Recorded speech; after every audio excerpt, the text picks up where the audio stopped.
How to practice self-care after psychological debriefing. Have you ever wondered what to do after experiencing psychological debriefing?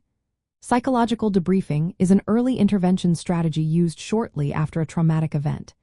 It helps individuals process their experiences by discussing thoughts, feelings, and reactions. This typically occurs in a single session within hours to days after the trauma.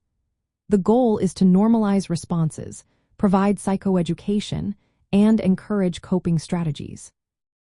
However, it is important to note that psychological debriefing alone does not reliably prevent post-traumatic stress disorder and may sometimes be ineffective or even harmful if used as a compulsory intervention.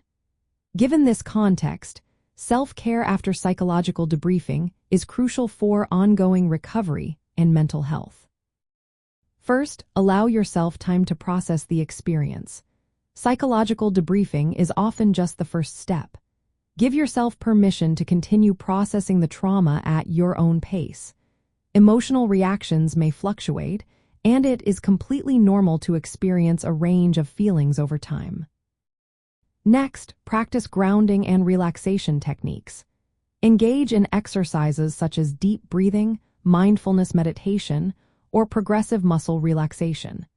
These techniques help manage distressing thoughts and physical symptoms of stress, regulating your nervous system and reducing anxiety. Maintaining a healthy routine is also essential. Prioritize regular sleep, balanced nutrition, and physical activity.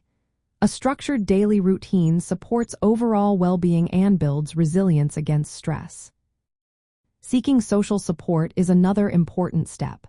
Connect with trusted friends, family, or peer support groups. Sharing your experience and feelings in a safe environment can provide validation and reduce feelings of isolation. It is also vital to monitor your symptoms. Be aware of persistent or worsening symptoms such as intrusive memories, avoidance, hypervigilance, or mood changes. Remember, psychological debriefing does not replace professional care. Recognizing when symptoms interfere with daily functioning is important. If distress continues or intensifies, access professional help.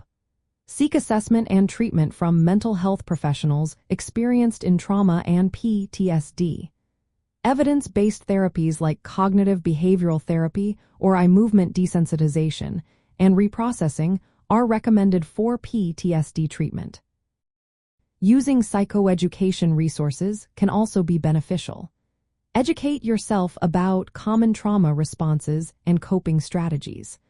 Understanding that reactions are normal and temporary can reduce fear and promote recovery.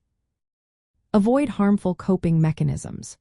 Refrain from using alcohol, drugs, or other avoidance behaviors to numb distress, as these can worsen symptoms and delay healing.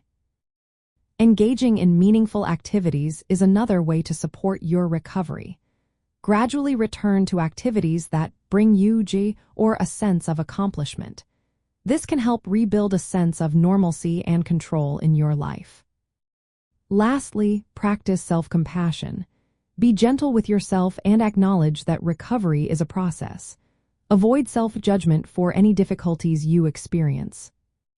In summary, self-care after psychological debriefing involves ongoing emotional processing, healthy lifestyle habits, social connection, symptom monitoring, and seeking professional support when necessary. Psychological debriefing is not a standalone solution but can be part of a broader strategy to support trauma recovery. Prioritizing these self-care steps helps mitigate the risk of developing post-traumatic stress disorder and promotes resilience after trauma exposure.